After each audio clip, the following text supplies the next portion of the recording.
నమస్తే. బతుకే ఓ కళకు స్వాగతం.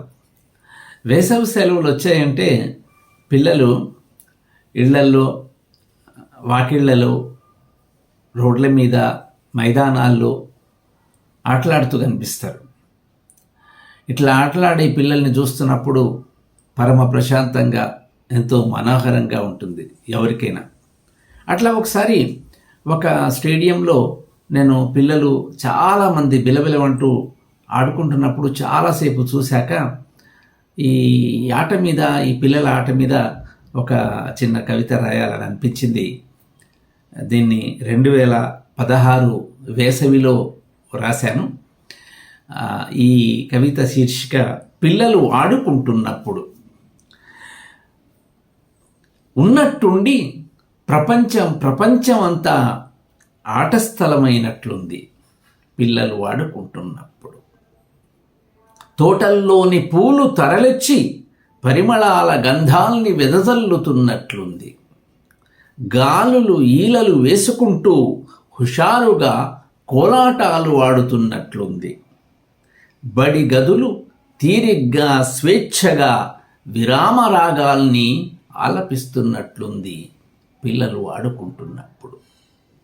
విశ్వ భాషలన్నీ వ్యాకరణాలను వదిలేసి కేరింతల ముక్తకాలుగా మారినట్లుంది. ఆకాశ మైదానం ఇష్టంగా కొంచెం కిందికి వంగి నీలికళ్ళ ఆసక్తితో వీక్షిస్తున్నట్లుంది. దూది సుకుమార మేఘాలు దిగొచ్చి తేటకాంతి తంతెల మీద విహరిస్తున్నట్లుంది. ఇంద్రధనుసుల సొగసులన్నీ చిన్నబోయి 8వ రంగును ఇక్కడ వెతుక్కుంటున్నట్లుంది పిల్లలు ఆడుకుంటున్నప్పుడు. ఉల్లాసరాగాలు పెళ్ళుబికి అల్లన ఆకాశంలోకి అల్లుకుపోతున్నట్లుంది. ఉల్లాసరాగాలు పెళ్ళుబికి అల్లన ఆకాశంలోకి అల్లుకుపోతున్నట్లుంది. కాలకావ్యం ఈ క్రీడా పర్వంతో పరమ మనోహరంగా రూపొందుతున్నట్లుంది. తూనీగలు ఆగిపోయి బుంగమూతులతో ఈ బాల్య విన్యాసాల్ని తిలకిస్తున్నట్లుంది పిల్లలు ఆడుకుంటున్నప్పుడు. పసితనువులు పోటీల బరువుల కింద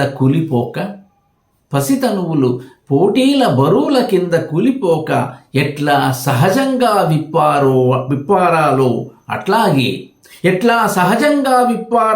అట్లాగే విహార ఆనందంతో విప్పారుతున్న ఈ వేళ ఎక్కడున్నాను నేను?